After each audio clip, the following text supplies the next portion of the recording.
Welcome to Manifest with Melanie, the podcast that helps you activate your manifestation superpower and build the soul-aligned life and business you're meant for. I'm your host, Melanie Mishler, equal parts woo-woo, neuroscience, and strategy. And each week, I share proven tools and raw talk to help you step into your full potential life. Are you ready? Let's go. Hello, love, and welcome back to the Manifest with Melanie podcast. If you have been here before, welcome home, my love. And if you're new, I'm really, really happy that you have found your way here to my little place on the interwebs. And I'm even more excited to welcome you into 2026. And I want to start off by naming something really honestly. I did not plan to stop this podcast midway through 2025, but that's what happened because in May, I had so much momentum going in life and in business. And then without an announcement, I just kind of went quiet. Radio silence. And let me tell you, that was not a branding decision. It wasn't strategic or anything like that. It was actually a life decision. And all summer, I was feeling really badly because I love doing this podcast. But what I didn't realize at the time was that I needed that pause. I needed that reset. It was actually necessary because my nervous system was overloaded. My life was really, really loud with change. We were preparing to move from California to Belize, closing businesses, opening new ones. And I did not have the capacity to give when everything inside my life was so unsettled. So instead, I chose quiet. And the break wasn't really about disappearing. It was about retreating long enough for me to take care of myself and for something new to form. Almost like a hibernation, right? Or when a caterpillar goes into a cocoon. That's what I felt like. I just felt like completely quiet. And I took that space to regroup so that I could come back with this renewed clarity and vision and real excitement again. And I definitely have that now. So I'm really excited about the year ahead. I've been spending the last couple days really focused on my goals and vision for the year.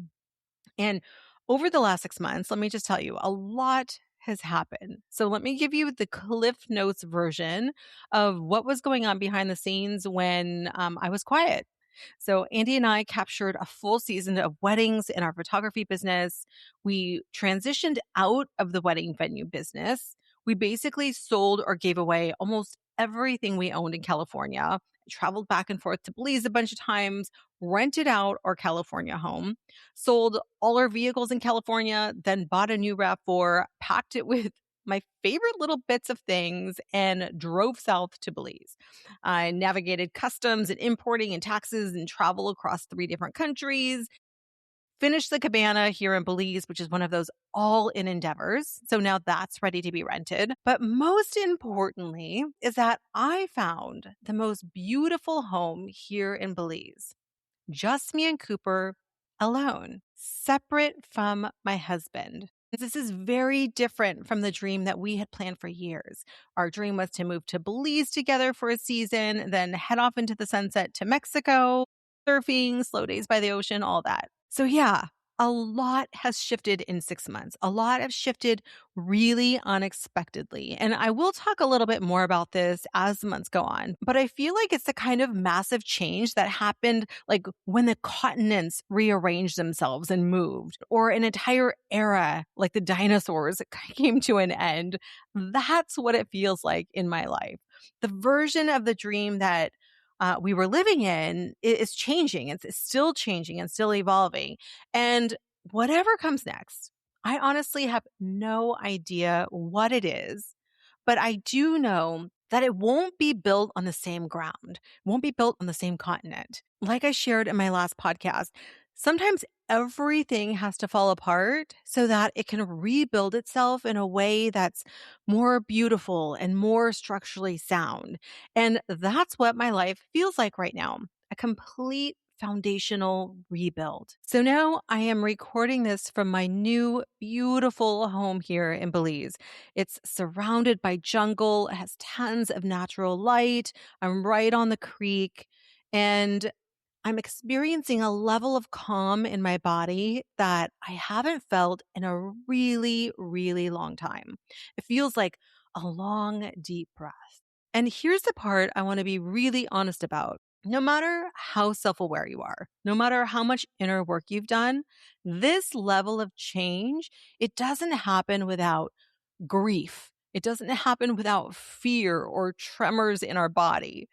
There's no perfectly graceful way to move through the unknown, no matter how much we try and project like a clean, empowered transition, right? Because even when the decision is right, even when clarity eventually comes, your body still has to cross that threshold from the known into the unknown. And let me tell you, stepping into the unknown is scary, as we all know, because we've all done it at times. And so that's why today's episode isn't really about my move to Belize or the pause from the podcast. I want to talk about something much more important, something I see many, many women stuck in. And it's a pattern that I lived in for longer than I want to admit, honestly. It's this. It's the pattern of knowing that something isn't working in our lives and continuing anyway. And let's just be clear, that's something. It can be anything. It could be your eating habits, your relationship with your body, your job. It can be numbing with alcohol or drugs. It could be your spending habits or your relationship with money, your marriage, a business, a way of life. It can be anything. And it's so common for women, honestly, for men too, but more so for us to know something isn't working. We can feel it in our bodies, but we stay anyway. We just kind of continue down the path because the other option is stepping into the complete unknown. And we don't yet know what will work. We might not have that full path or the full map ahead of us already. So instead, we stay, we tolerate, we adapt, and we become comfortable with discomfort. And I've shared this before on the podcast. I share it a lot because it's one of my favorite passages, but one of my favorite books is A Course in Miracles. And I've been studying that material for decades. But one of my favorite passages says, your tolerance for pain and discomfort is high, but it's not without its breaking point. And isn't that so true, right? Because what happens is we are currently living in a world that keeps us completely disconnected from our bodies, from our presence, from our pleasure, from our truth, because everything is moving so fast. And so we've kind of all collectively become comfortable in discomfort because we numb it. We numb it with scrolling or media or shopping or drugs, alcohol, just this constant busyness that doesn't give us the time or space to feel, to be present. I know when I was growing up back in the 80s and 90s, which I just have to say, it was the best time to be living. If you went to the dentist, for example, and you were sitting in the waiting room waiting for the dentist, there was nothing to do. You just sat there. You just were. You were just present. Maybe you had a magazine, but mostly what you had is you had space and quiet. But now today, no one's ever just sitting and being, right? If you go into any waiting room anywhere, every person is on a device, being fed information at this pace that keeps us too busy to ask the real questions. And those real questions are important. They're questions like, what do I really need? How do I actually feel? What do I really want? What is working and what isn't working? Because let's be real, at the end of our life, who cares how many followers you have or how many likes people had on a post? We want to get to the end of our lives, I would hope, and have had rich experiences with the people that we love. And those experiences don't happen while scrolling through mindless reels. They just don't. So here's the part I really want you to feel, not just to understand it with your brain, but to feel it in your body. The problem isn't that we don't know what's wrong. Most women do know what's wrong. We feel it because it shows up as tension in our chest and a tight jaw and heaviness when you wake up. It's that quiet, persistent sense that something is off. Even when your life looks good on paper, even when everything looks fine, everything looks successful. And loves, I am here to testify to this firsthand from lived experience. What we've lost isn't awareness, it's permission. It's permission to slow down long enough to listen. Permission to stop overriding our bodies and our desires just because they're not practical or convenient or part of the plan, right? They go against the grain of how our life is going. What we've lost is permission to stop pretending we don't feel what we feel, pretending we're fine. Everything's fine. Everything's fine here. Nothing to see, right? Or pretending we're not exhausted or we don't want something different. Permission to let the next step reveal itself after our nervous system has a chance to settle down, not before. Because when your body is braced, when you're in the constant busyness, or you're just going through the motions of life, or you are always stressed out or always busy, clarity is not available to you. Actually, I'm going to take that back. I want to rephrase that. It's always available to you. Your intuition and clarity is always there. It's just that we don't have the space to allow access to it. We're not allowing it in because we're just in survival mode all the time. Our nervous system's always ramped up. And so, my love, I want to invite you to something different this year. Not a new goal, not a whole set of new, strategic goals, or another year of like white knuckling your way through a life that technically works. Everything looks okay, but you feel, anxious all the time. I want to invite you into a different relationship with yourself this year. One where you trust yourself again. One where your desire, it isn't treated like a liability or an inconvenience.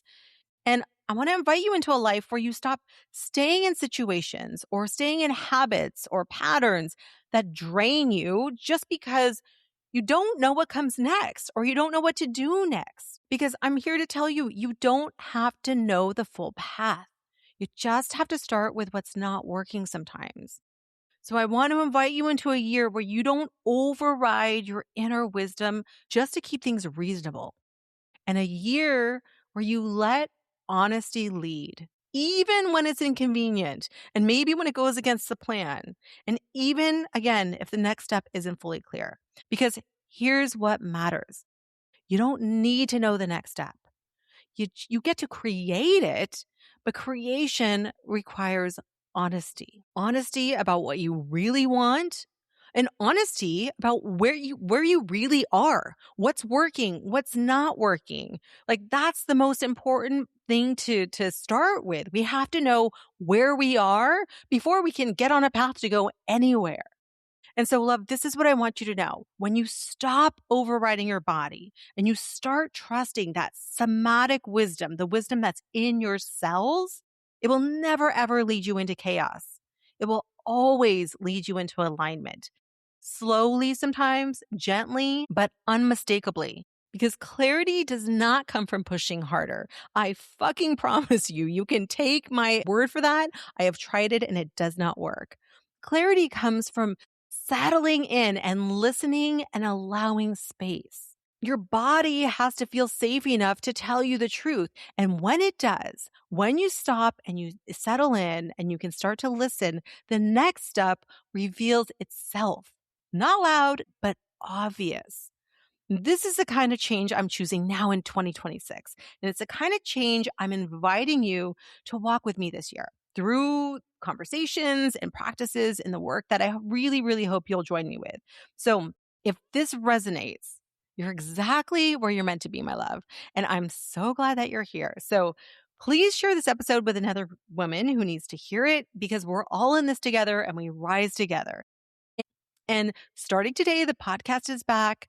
I will be releasing weekly episodes every Wednesday morning. So the timeline's shifting a little bit earlier, but with that will also come my Substack and the newsletter. So if you want all the good stuff, be sure to head over and subscribe. And until next week, Keep manifesting an epic life.